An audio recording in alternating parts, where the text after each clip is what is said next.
आज मी ही शेवग्याची भाजी आणली आहे आणि मृग नक्षत्रामध्ये शेवग्याची भाजी खाण्याची आरोग्यदायी परंपरा आपल्याकडे आहे.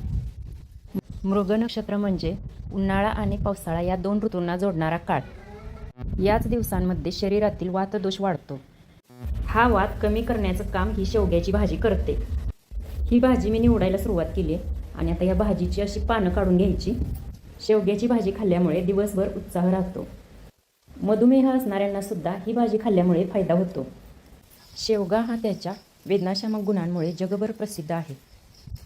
या भाजीमध्ये कॅल्शियमचे प्रमाण भरपूर असते, जे आपल्या हाडांना मजबूती देते.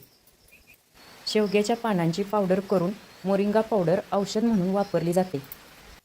शेवग्याच्या शेंगा, पानं, फुलं हे सगळंच औषधी आहे. ज्यांना संधिवात आहे किंवा हाडं दुखतात अशा लोकांच्यासाठी शेवग्याच्या पानांची, फुलांची भाजी उत्तम पर्याय आहे.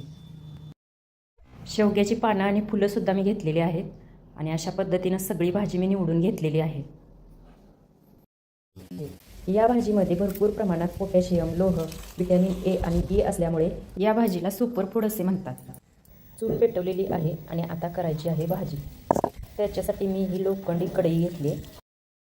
या भाजीवरती धूळमाती बसलेली असते म्हणून 2 ते 3 वेळा भाजी धुवून घेतली.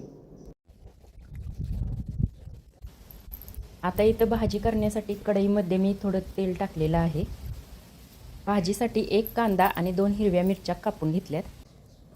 तर हा एवढा कांदा मी चिरून घेतला आहे आणि तेल गरम झालेलं आहे. आता तेलामध्ये कांदा टाकला आहे. कांदा थोडासा तेलामध्ये भाजून घेतल्यानंतर हिरवी मिरची टाकली आणि आता कांदा आणि हिरवी मिरची दोन्ही तेलामध्ये थोडा वेळ भाजून घेतलं.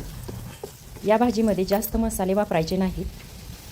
आता इथं बघा मी फक्त अर्धा चमचा थोडेसे जिरे टाकलेत. मसाल्यामुळे भाजीची चव बदलते. एकदम कमी साहित्यामध्ये खूप छान अशी ही भाजी तयार होते.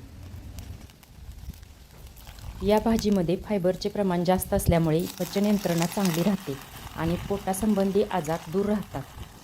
शेवग्याच्या पानांमध्ये व्हिटॅमिन ए आणि ईचं प्रमाण जास्त असतं, त्यामुळे त्वचा आणि केसांचं आरोग्य चांगलं राहतं. शेवग्याचा वापर आपण वेगवेगळ्या पद्धतीने करू शकतो. शेवग्याची भाजी, शेवग्याचं सूप, शेवग्याच्या पानांचा काढा किंवा शेवग्याच्या पानांची पावडरसुद्धा आपण घेऊ शकतो. थोडंसं शेंगदाण्याचं कूट घातलं आणि चवीपुरतं मीठ घातले. आता हे सगळं व्यवस्थित मिक्स करून घ्यायचं.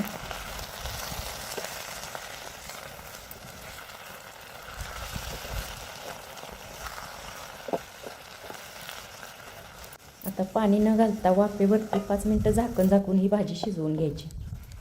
खूप छान अशी भाजी शिजून तयार झालेली आहे. मी एका प्लेटमध्ये काढून घेतली.